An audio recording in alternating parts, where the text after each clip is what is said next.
Hello simmers and welcome to another sim. This is Microsoft Flight Simulator 2024 and today I will showcasing a soon to be released product, the COWS DA40NG, which is the little airplane that we are looking at here. It's a general aviation airplane. I already did a video on a DA40NG earlier, but that one was in X-Plane 12.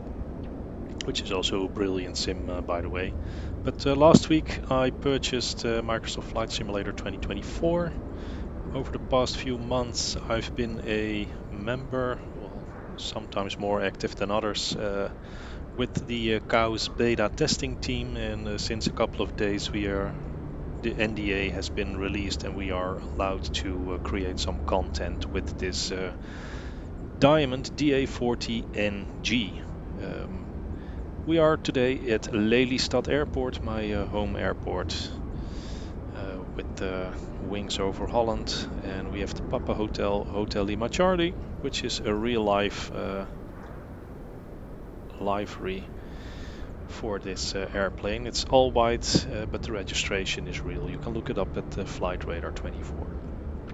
Anyway, what we are going to do is take a quick look at the airport, see what is in store if you are going to buy this little airplane, and we'll take it for a short flight around the area. So the big difference with the NG series of the DA40 compared to other ones is the implementation of a G1000 suite that is fully modeled, fully customized by the developer. And well, there's just so much to talk about, so let's just start by bringing some power to the airplane. Just flip the key. That will bring on the electronic master. Start to align, we'll set our position lights on. Pull to cage that one. Now this takes a bit of getting used to for myself, because usually I fly this airplane with a physical G1000 suite. Making a video with that suite wasn't very useful because you don't see what I'm doing, so I decided to make this video using only my mouse, but it's a bit different from what I'm used to. Anyway, as you can see, the Garmin is installed. We are at Echo Hotel Lima Echo. The scenery, by the way, by Papa Hotel. I just copy pasted the scenery folder from my Microsoft Flight Simulator 2020 installation over to 2024, and it seems to work for the scenery, so that is nice. And as you can see, the startup sequence fully modeled. We'll switch the avionic master on, and now we can also set the engine master to on. You can hear the detailed sound effects. Switch on the fuel pumps, and we can, let's close the canopy first,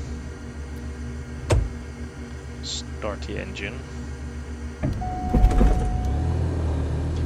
So that's a big difference in the NG series compared to the earlier versions of the DA40. System test. Okay. In the previous versions of this airplane, you really had to pull some magic with the mixture to start the engine with the NG.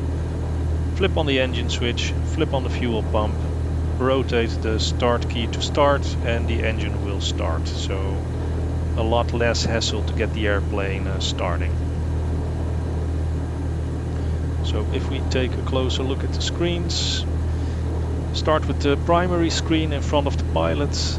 You have the option to change the layout of this screen. You can add a small map, or you can project a map in the HSI, or you can just turn it off. I usually have the maps off on this screen. And if you go back, we can go to the PFD options. Right now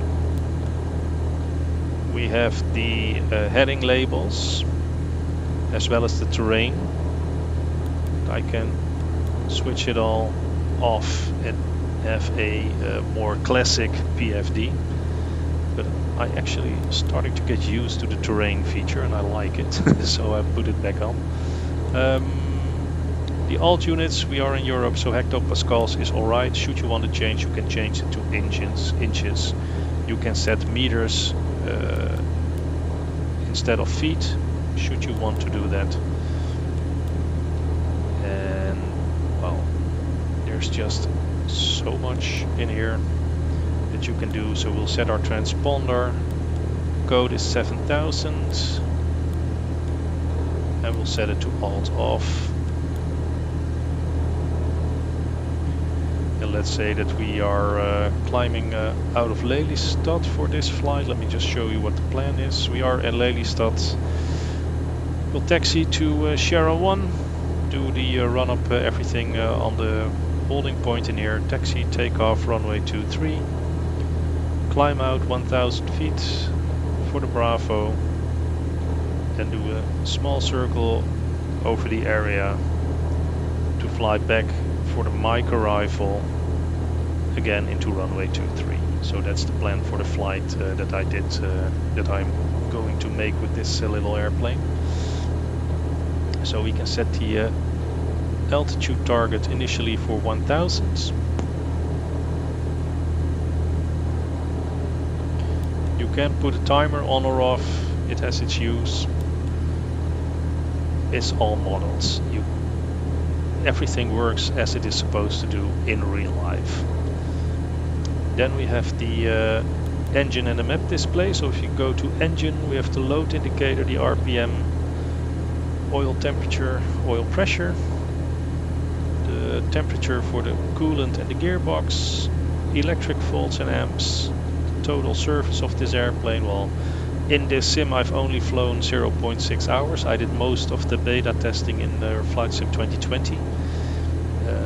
Did a lot more hours with the airplane there, and I completely started to love the airplane. We have the fuel flow and we have the contents of the fuel tanks in gallons. Now the airplane has the engine of the airplane is fed through the left tank, so that will drain first and that will create an imbalance. And if you want to resolve that, you have to manually turn on and off the fuel transfer pump in here to pump fuel from the right tank to the left tank.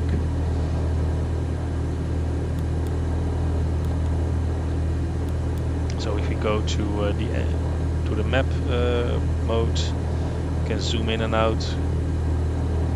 Well, I think most of you are familiar with the G1000 suite, and well, like I said, everything works as you expect. You can choose your map to be topographic, just relative terrain, so only especially useful in mountainous areas where you get red dots for terrain that is above you, so it helps you to avoid the mountains. You can switch it all off, but I usually put it on topo in this part of the world because the Netherlands really flat. There's no risk for terrain collisions around here. So anyway, as you can see, there's also a chart module, so you can link your Navigraph account and then you have your charts in here, which is also really nice. Let me just see how I can get the hell. Yeah, there it is. So now we're out of there. And they've built in a checklist, so now I have to go to next.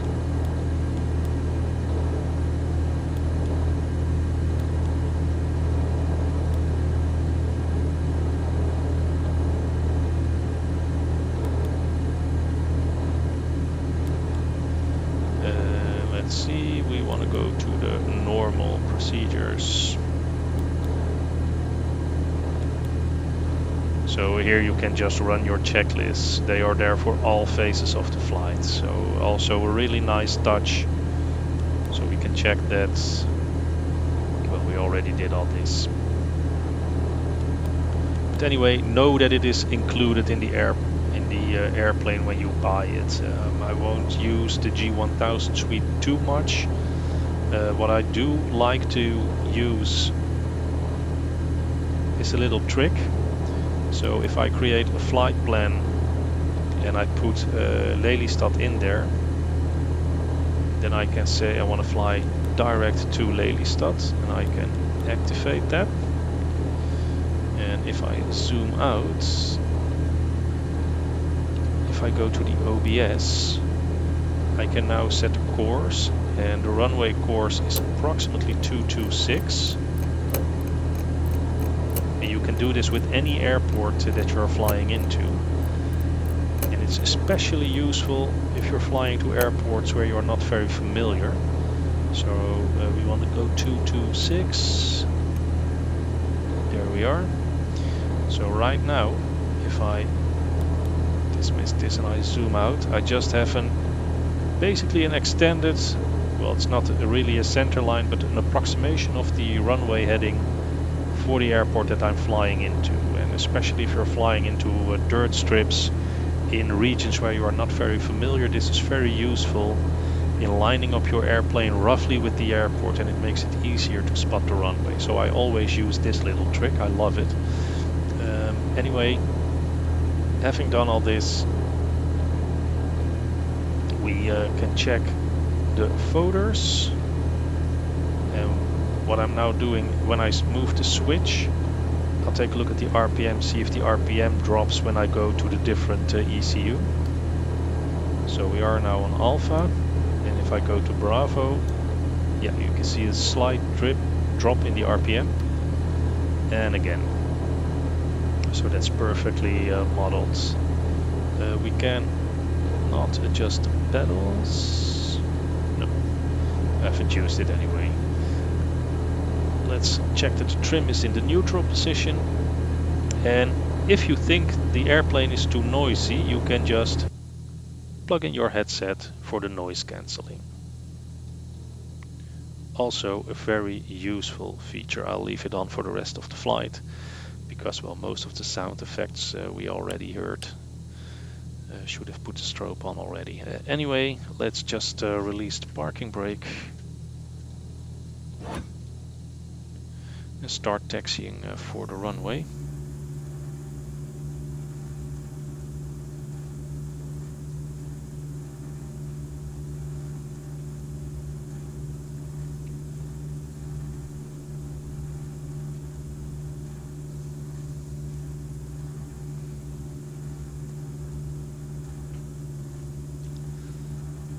Now I'm not on live weather because the weather around here is terrible today. So I put in a preset of a few clouds or broken clouds.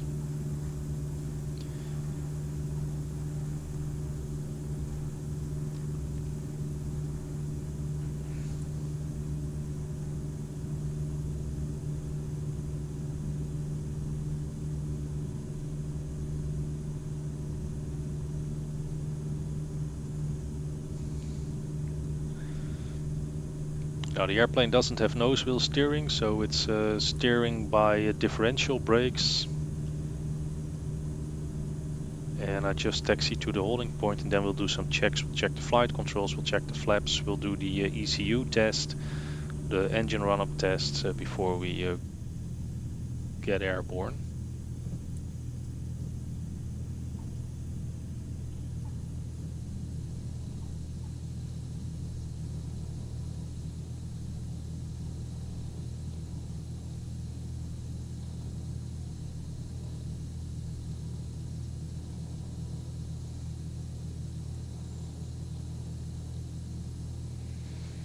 So Sierra 1,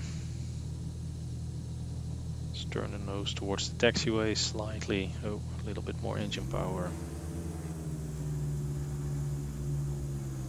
Alright, there we are. So we'll put the parking brake on. Let's start with the ECU test. So you press and hold this button here.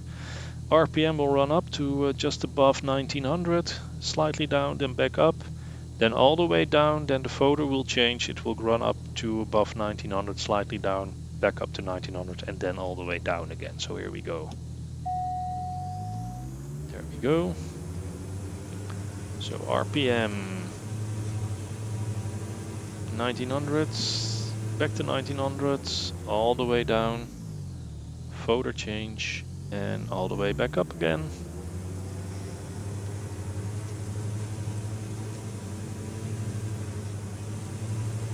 There was the slight dip and back up, and now we can release the ECU test button. So that is working. Let's check our flight controls. So the ailerons have free movement, as well as the elevator and the rudder. Let me check the flaps. So 1 down, 2 down, and up.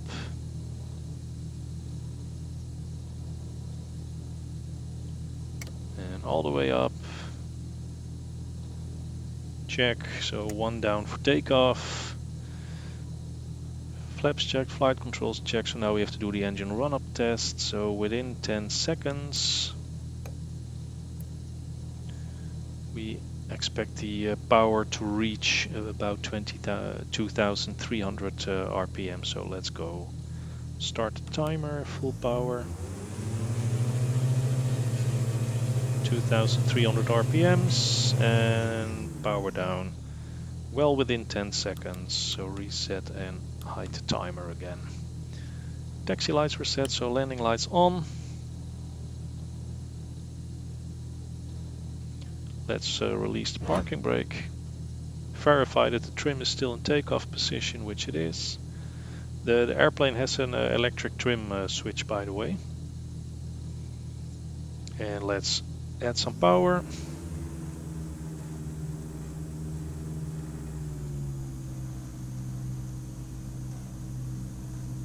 And line up on the runway and take off.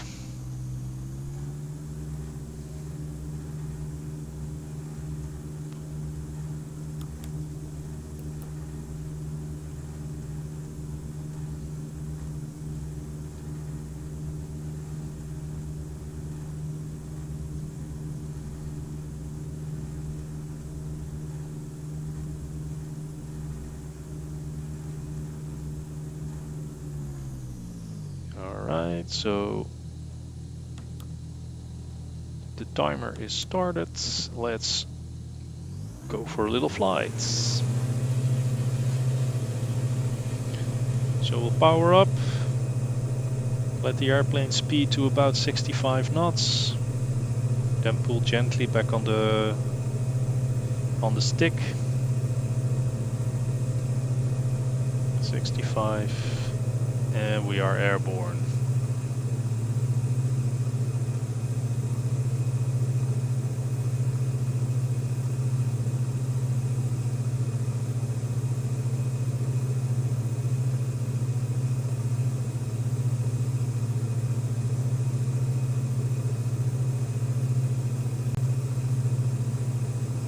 So above 200 feet, raise the flaps. Make sure we'll get a little bit more speed while we climb initially on the runway heading.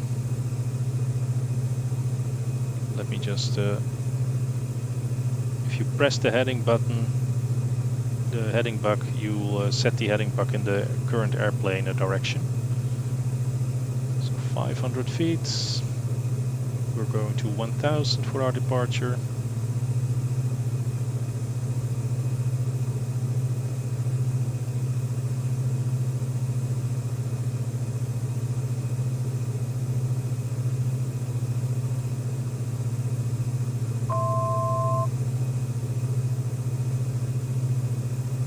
Let's make that left-hand turn.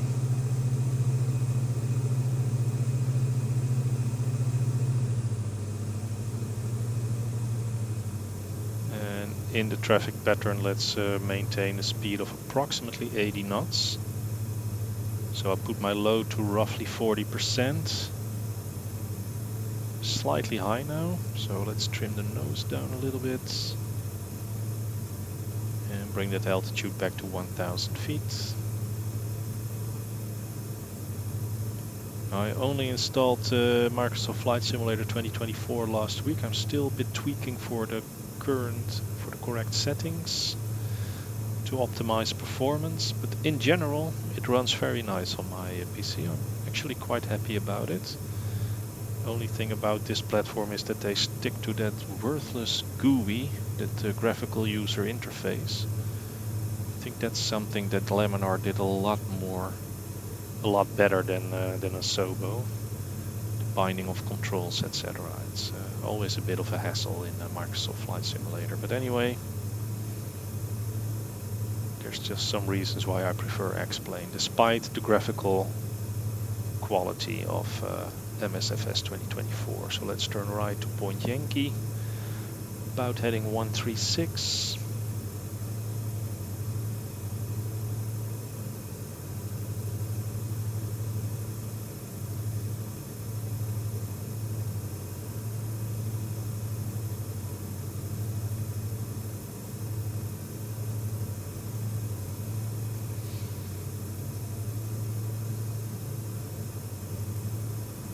And this thing is just so stable in the air. Now here's a little flitchy thing. Let me just adjust the heading. So taxi light can come off. We maintain 1000 feet.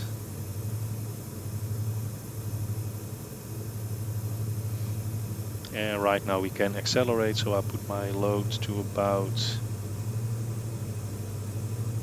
75%. Trim the nose down a little bit, try to make some speed.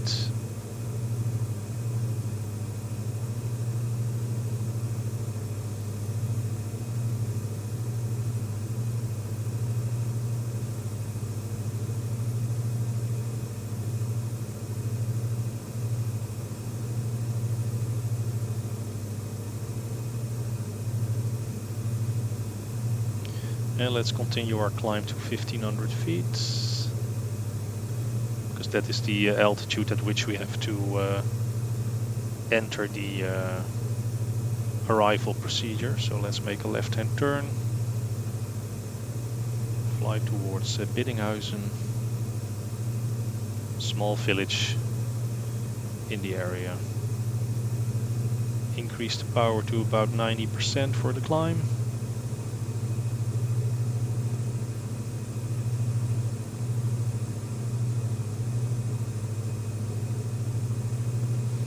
And now we have Biddinghausen at our 12 o'clock.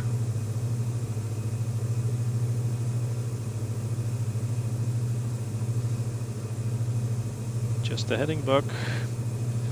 And with 1500 feet approaching, bring the power back to about 75%.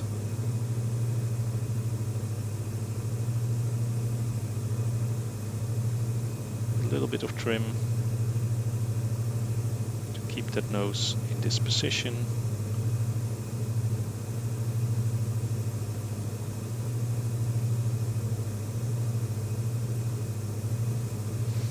Beautiful.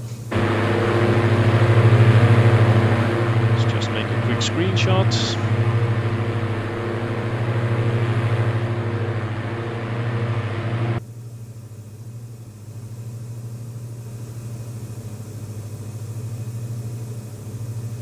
Now I'm still climbing. Let's stay at that 1500 feet mark.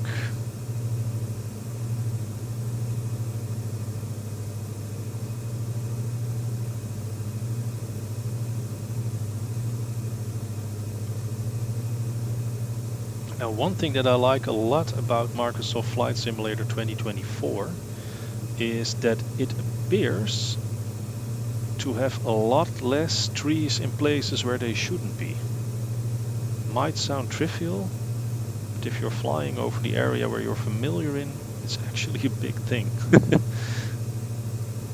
In 2020 there used to be trees all over the place, while especially in this part of the country they're actually only next to some roads, but they are never in the middle of fields, because this is just farmers growing their crops. So there shouldn't be any trees in the middle of those fields. There's some here next to the windmills, That's not really as it is in real life. But you don't see a lot of trees just popping up somewhere in the middle of a field, and I think that's really nice. It's much better than what it was in 2020 at least. But anyway, we flew over Biddinghuizen. We are now flying towards Dronten.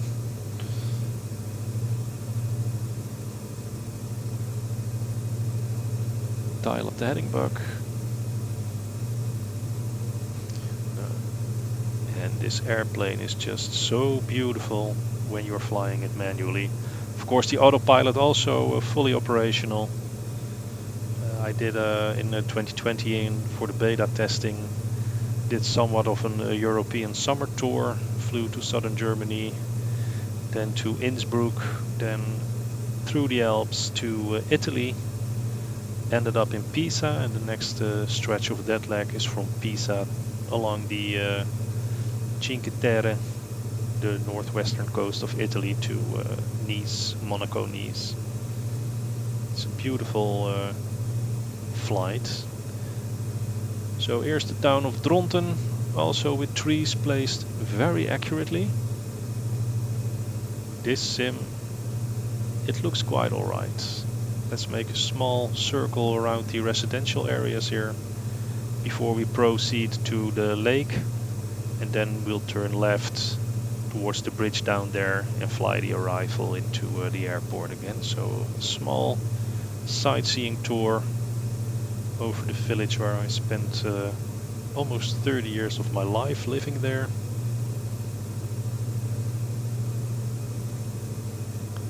And as a person who has lived in this village for quite some time, I can assure you this looks very, very accurate. Especially these two high-rise buildings here in the area, they are, well, really there. This is the high school, sport fields.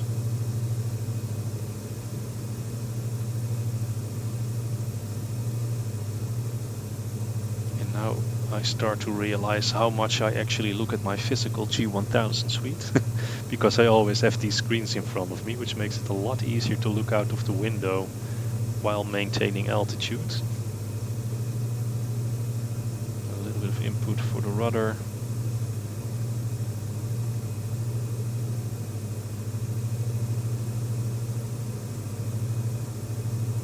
Some elementary schools. Former horse riding school that's not there anymore. They're now, as far as I know, they started construction on building residential houses in this place, unfortunately. Always liked that horse riding school there. Residential area with the golf course surrounding it. The golf course, and, well, city center. Lovely. Very recognizable if you're familiar in this area. So kudos to Asobo for the better scenery. Anyway, we made our turn. Let's maintain this altitude of 1500 feet.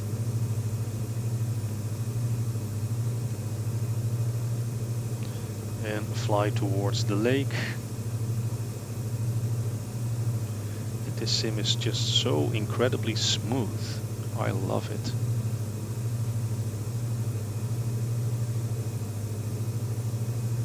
Alright, so let's get out of that turn. There we are.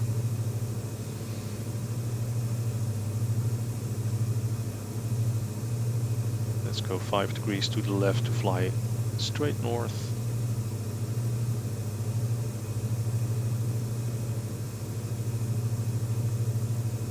There we are.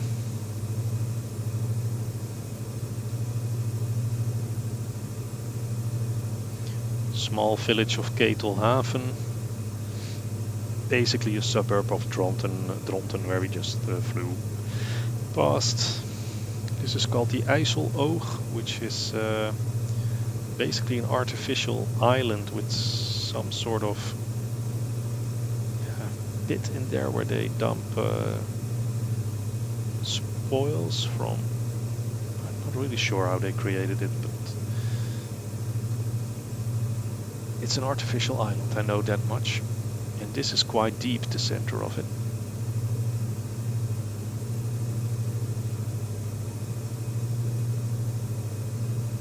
And of course the ugly windmills that you see all around this area, this part of the Netherlands.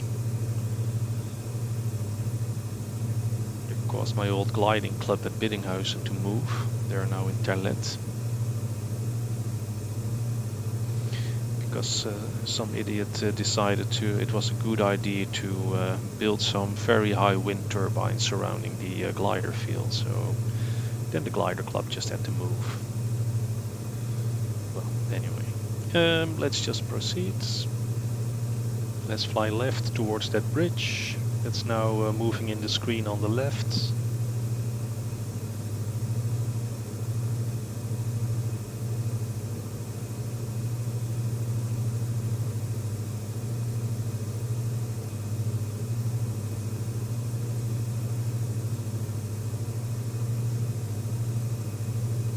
Well, of course, I'm heavily biased in giving an opinion about this add-on since I was part of the beta testing team, but it is a really, really nice rendition of the Diamond DA40NG series.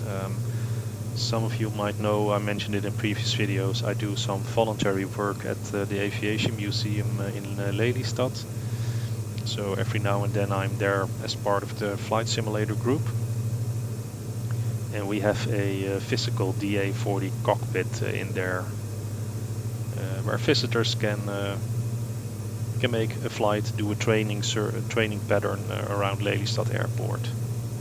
It's free of extra charge, it's just included in the museum fee.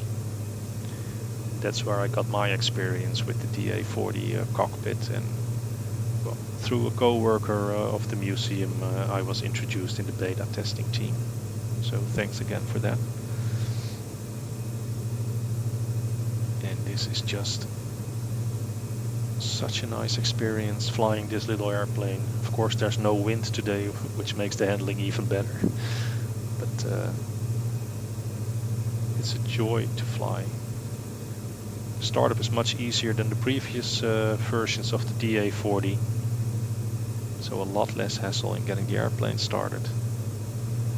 The G1000 suite makes navigation really easy. You have a good autopilot for the longer stretches, but I don't use the autopilot that often because it just flies great on manual control.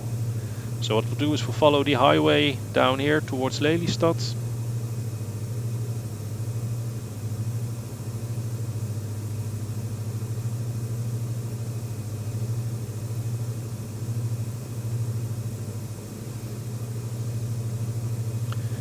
And that should set us up for the mic arrival. As soon as we have entered the arrival, I will start to ease back on the power to reduce the throttle. Ease back on the power to reduce the speed.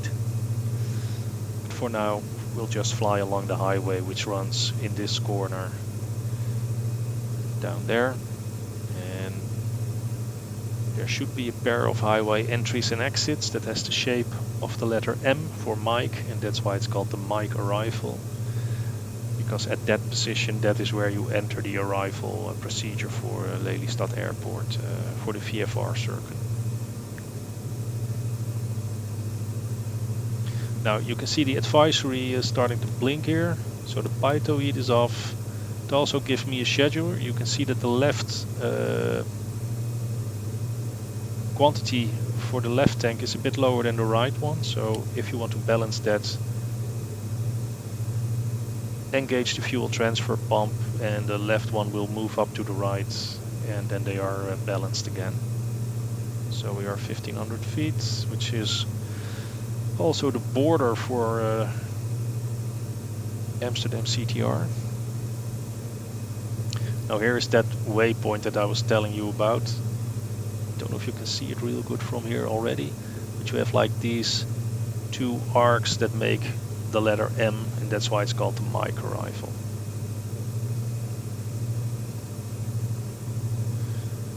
So we'll turn left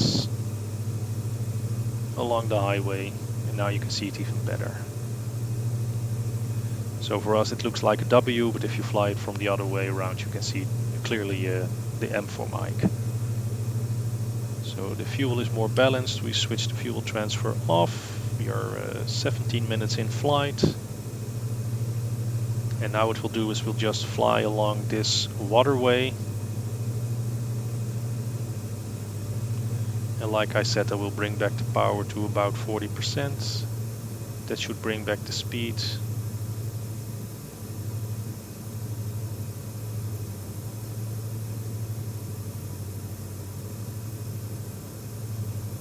So trim the nose up, because the loss of power will cause the nose to drop down a little bit.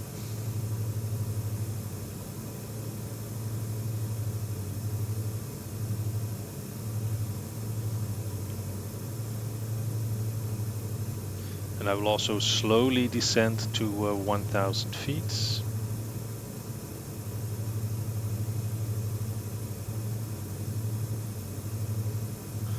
But not on this leg yet. We should remain at 1500 up here.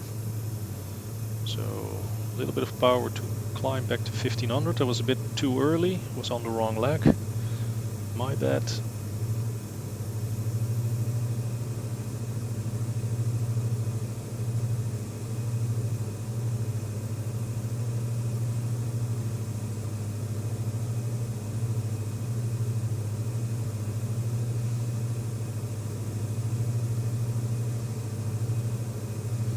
And by the way, of course,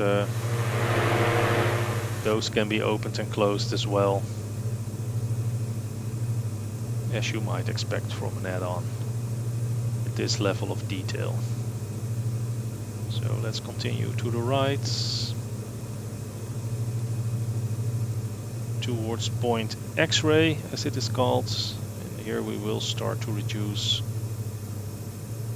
our speeds.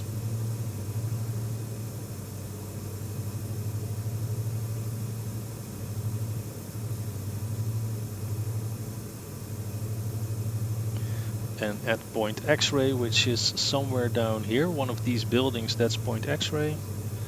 That's where we'll make a left-hand turn,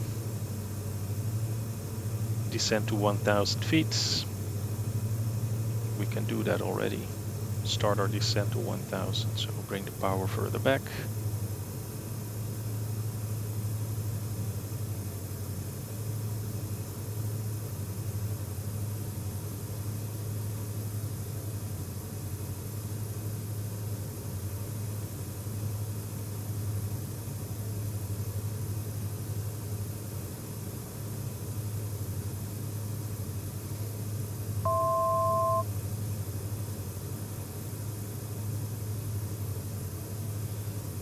There is point X-ray, so let's start to make that left-hand turn, fly towards the airport.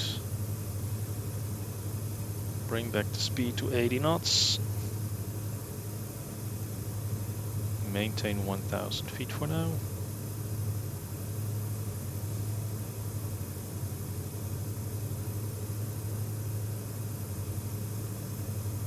And now we are on the leg towards the airport. About 35% load. A little bit of backward trim, because the nose has a tendency to drop because of the low power setting. And we'll start to make another left-hand turn for our downwind. And let's say that we are good to descend to 500 feet. We want to be at 500 feet just behind the farms up there. And if there's busy traffic, you will fly at until until you reach the far end of this row of trees down here. And then you'll start to make your right-hand turn for final. But we want to go down to 500 approximately.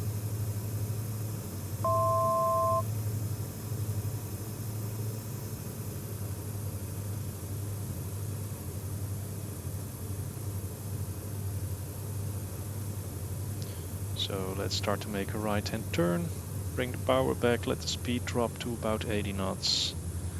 We'll set Approach flaps.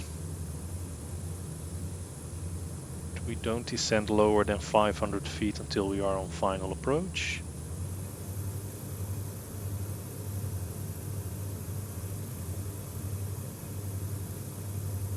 And because I have this magenta line there, I know exactly where the extended runway center line is. So we'll go for landing flaps, increase the power to about 35%. We are good on the poppies. Slightly low now. About 40% load for the landing.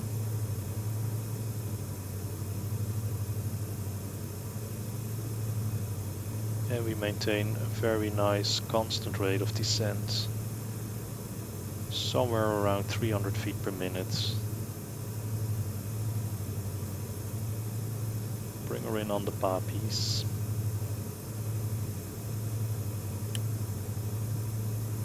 $80 knots, there we are.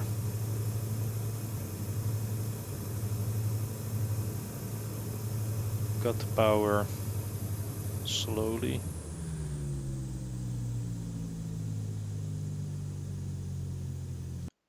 Oh, that was a little bit too much. Oh, it was a bit too bouncy. But anyway, we made it. So let's vacate the runway. Closest exit was just down there.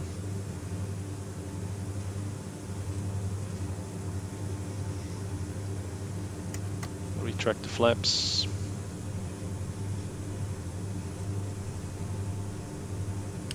Turn off the landing lights.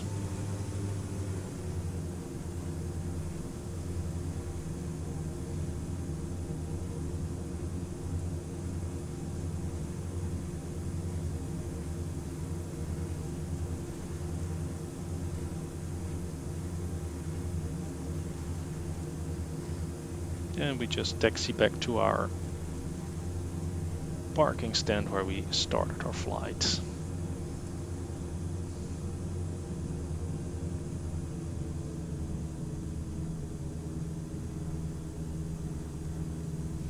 So let's see if we have some parking space. Yeah, we have. We can just put her in here.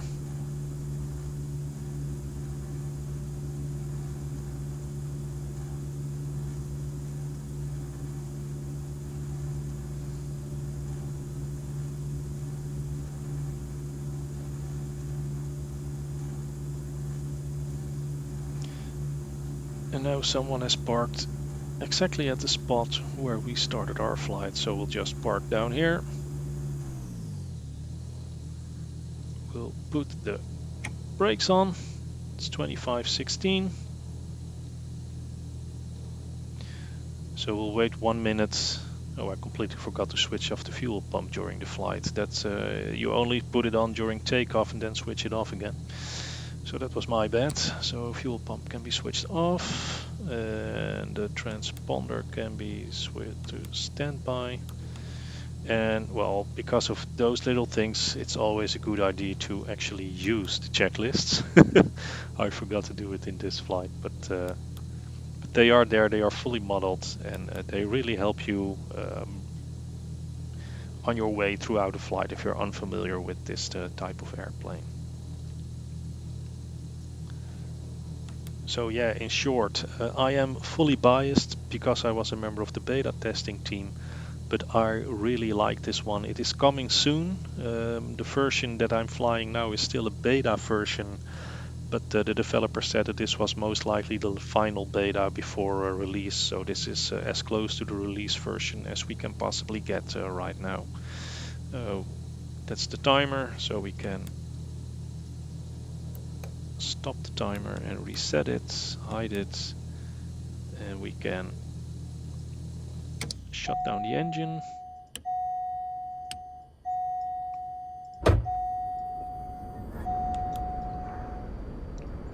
Reset the trim.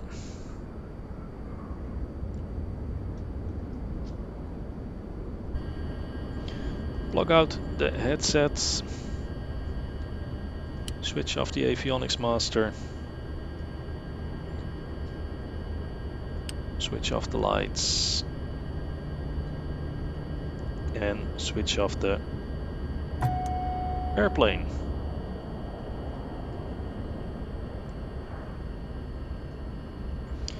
And that concludes this very short preview of the Diamond DA40NG by COWS for Microsoft Flight Simulator.